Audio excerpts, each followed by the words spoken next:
Pusul nin Deloisin Bibugwes Madlau. My name's Raymond Sewell, Indigenous Student Advisor and Lecturer at St. Mary's University.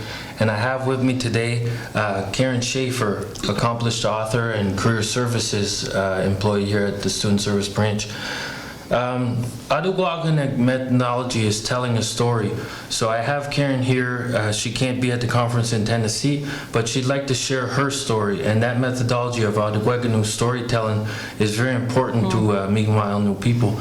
So I'd like to hear your story about pathways to publication. Keeping in mind this pre-con's for Indigenous, but I think there's a lot of great sort of key concepts that you can share that are universal for getting published. So. Karen. Okay, so I guess if I was going to tell my first story, I'm going to tell it to you, and you can all listen. So my first story is that when I first got published, I did nonfiction. So I had an idea of how to write a book for students on how to get a job.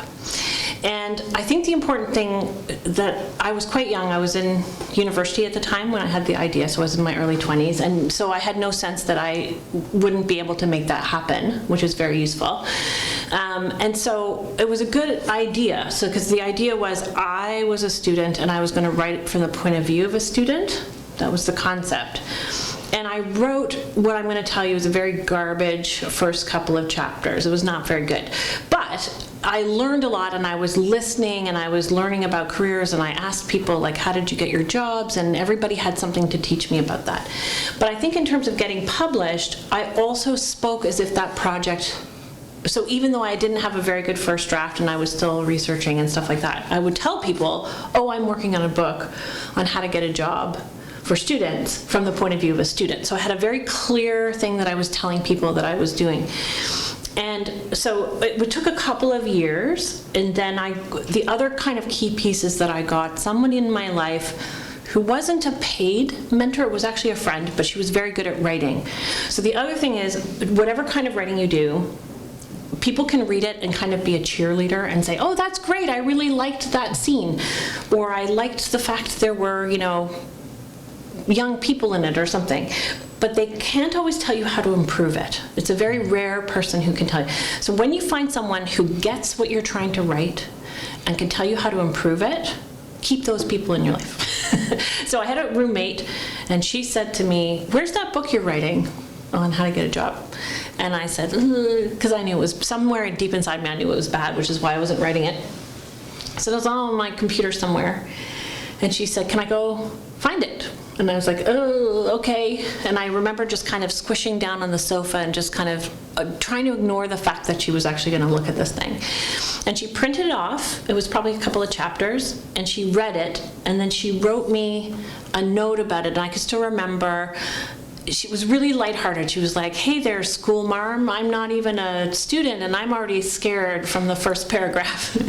And it was so kind, and she kind of had this talk with me about, like, if it's kind of boring for you to write, then it's not exciting for someone to read. So I kind of got excited, and she was like, don't do the boring parts, just do the fun parts. And she kind of freed me up to go and write this very kind of what turned into a bestseller, because it was just really fun and light, and it was in this kooky voice, and I don't know, it was more high school than university, but it ended up doing well. So that like recharged me. So that was really important, having someone to support you. And then then to, in some ways, it's like creator knew the book was ready. I had 3 chapters, and that was when somebody that I had done a favor for called me and did a favor for me.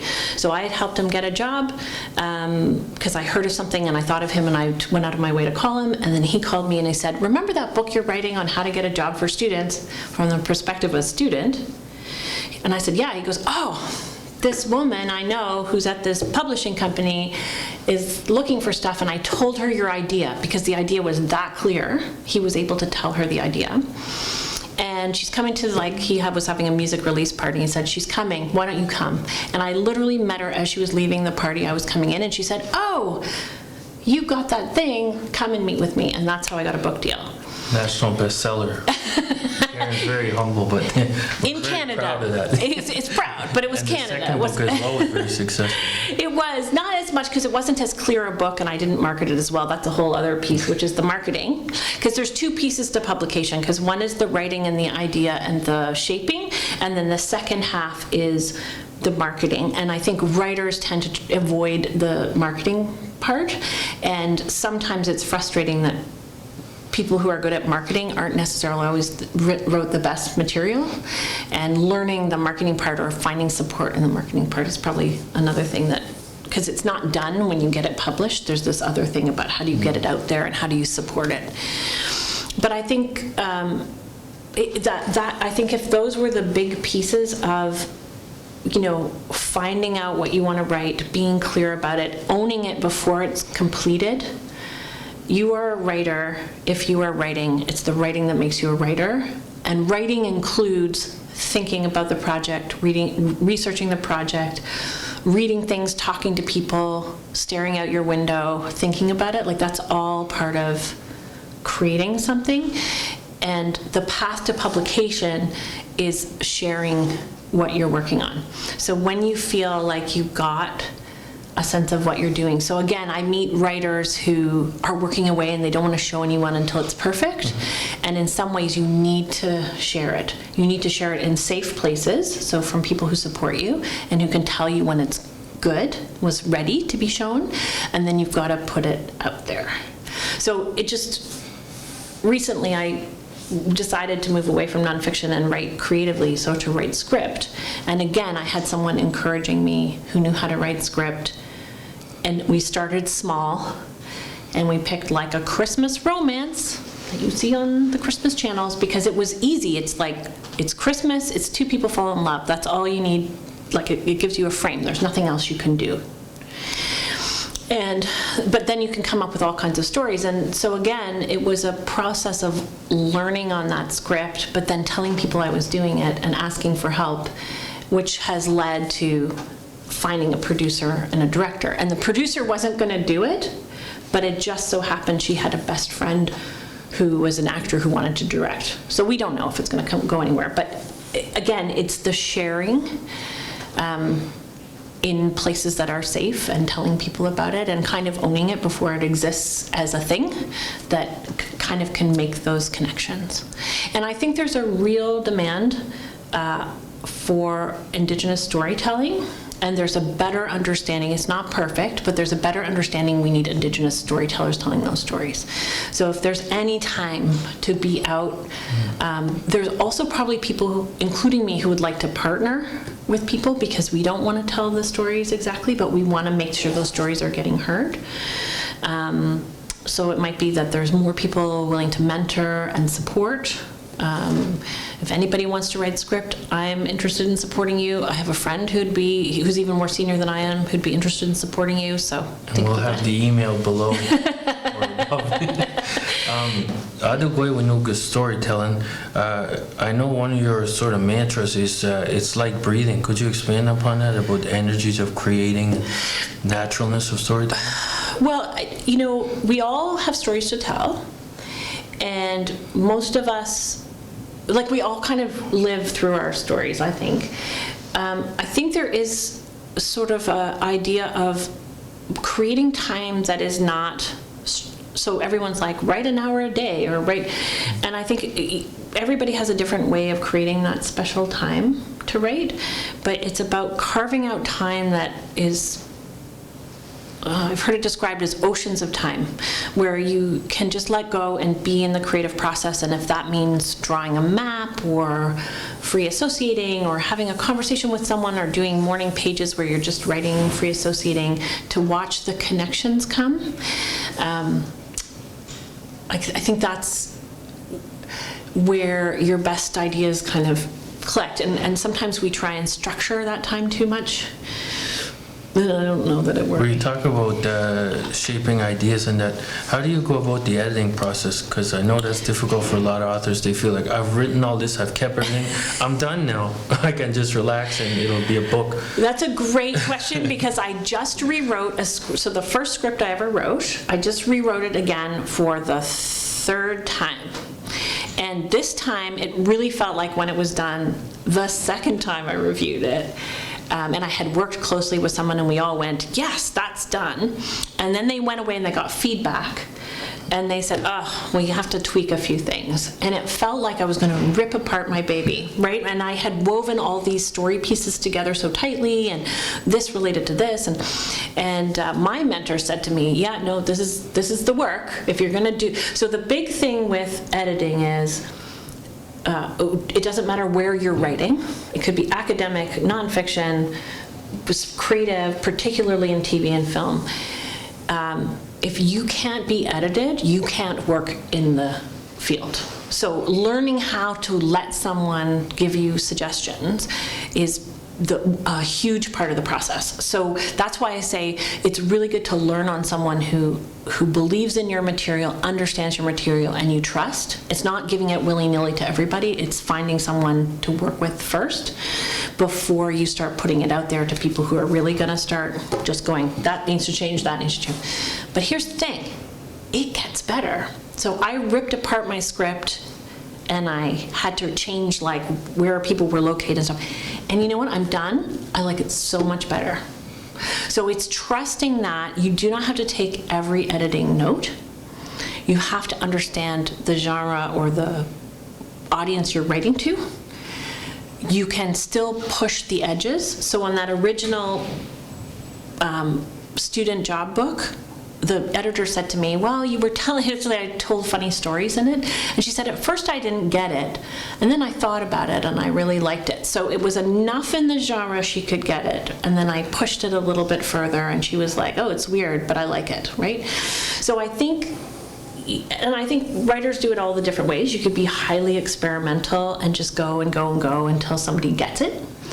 But you can also, I think you really have to like listen to if you want it published, to some degree you have to listen to what the people who put it out there say. And as soon as you have some kind of credibility, you can start pushing the margins even more. So my Christmas movie is a very traditional Christmas movie. It's very hard to diversify or be inclusive in it because it's like it followed the very white settler heteronormative pattern. We're going to try, but it's I wrote right to genre. My next one is LGBTQ, and at first people were like, oh, they don't make that. Now they're starting to make it. It was inevitable, right? So we establish some norm, like we fit the norm just enough to get the credibility, and then we can start. That's the way I go anyway. You don't know. Also, I'm familiar with your work. You do a lot of collaborative things, like for career services, literature. What's it like working with other people on crafting a document and then getting it published? That's a really also good question because I wondered how that would go. In that case, so I wrote so I said I wasn't going to do nonfiction anymore, and then a nonfiction fell into my lap that was very specific to the career development field. And I looked at it and I thought, this is so conceptual, I don't want to figure this out on my own. So I asked a coworker. And we agreed on the values, and we agreed on, like, I knew that we saw career in the same way. What we did was have very different approaches. So she's very structured, very on time, needs everything to be professional, doesn't like uncertainty, and I'm like, open-ended, let's stay in the uncertainty, everything's great. And she really, but we had very good communication. So what I would say is you've got to know the person that you're working with, and it's not just about the idea.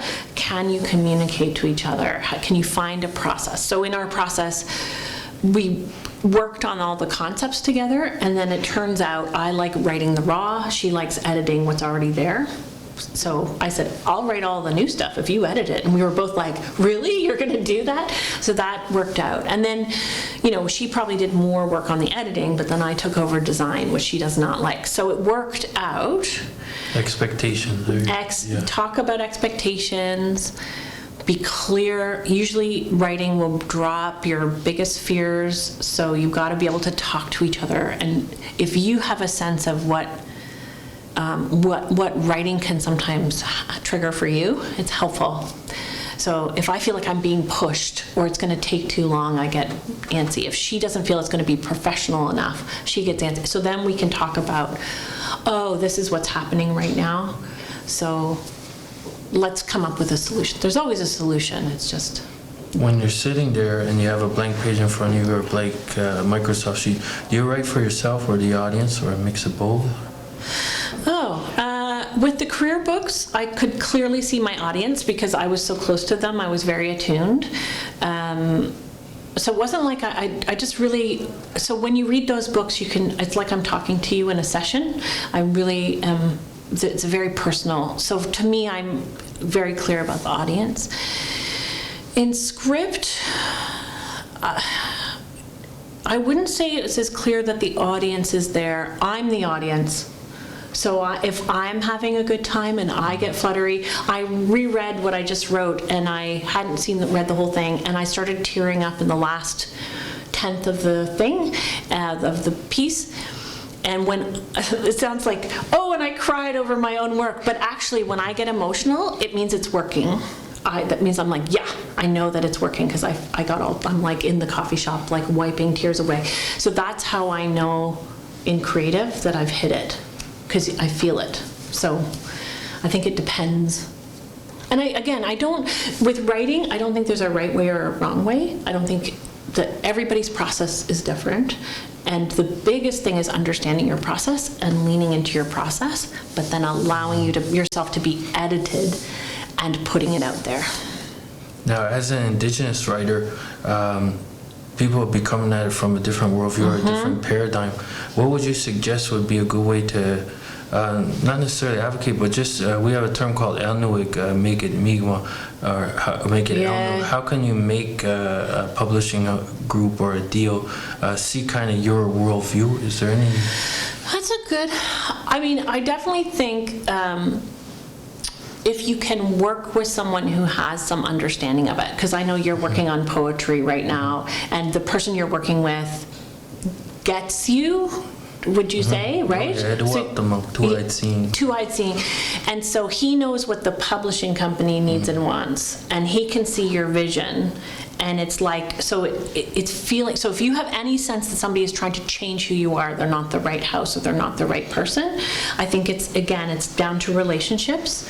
Are they bringing out the best in you? Are they bringing out where you see yourself? I was helping a student work through something, and she was telling the great stories in her statement, and all she needed was breathing room. She just needed paragraphs. So all I was doing was helping her insert paragraphs and make transitions. I didn't get in the way of her stories, if that makes sense. For a lot of us, this is the first time we're taking on such an endeavor. Our backgrounds might not have been in writing, so where should we reach out at when we can't talk to our family about the writing process or about the successes of getting published because maybe they don't know what that means? How do you build a friendship or a network around that? Where would you go? Or? Well, I'd look for anyone who's like writers tend to, if they're can come out of their shells enough to connect, they will, because I've been to a party with a bunch of writers and it's like the worst ever because nobody talks to each other, everybody looks down. But if you can even start from the session today and see if there's anyone who wants to connect, I would love, again, to put it out there that I would support if it fits in the genre that I understand. I definitely think there are settler writers who would be happy to help. But again, it's like you have to trust the universe a little bit. You have to put it out there and see if you're connecting. And that one's not as clear. I think it really is a little bit about looking out around you. It's taking the courage to put it out there and see. And if somebody says it's all, you have to feel good after. So even if someone's critiquing you, you should feel good. Like, oh, if I take this critique, I can see how I can move it forward. If you feel just bad, it's not the right person for you. Okay. So as a final thought, I'm an Indigenous writer. I'm ready to go. I have nothing published. What should I hold? What kind of characteristics would make me successful with myself and with the public? So, persistence. So just because somebody has said no, it just means that they didn't get your vision. Doesn't mean that it doesn't mean that it's not meant for the world. So it could be that you're talking to people, it could be that you're, depending on what you have, you're querying agents. So I find in the writing world, there are forms. Every way has its own little form, and there's a way that people go through the system. Like everything colonial, there's a system. So you have to kind of figure out that form of what you're doing. And it may mean information interviewing or talking to people who are already in to ask them what's the form. So for instance, in script writing and TV, it used to be that you would write like a sitcom, like a Friends episode to show you could write a Friends episode. Now it's changed. You write a pilot. You write your own show, and that's how you demonstrate you can write. So you need to hear from the industry or the genre or the group what they're looking for, and it might start with an agent. But I think it's talk to people, persist in putting it out there or putting your idea out there. It's being able to summarize. It's taking advantage of things that are local. So I think like a poetry reading or any opportunity to read or to meet other writers that you go. And like I said, I think the time is really ripe right now for Indigenous voices, and people are getting that they need to hear those and are interested in exciting, and that can make an opening that was not there before. Like I'm quite clear that there have been limitations and still will be, but I think the voices it's a really exciting time.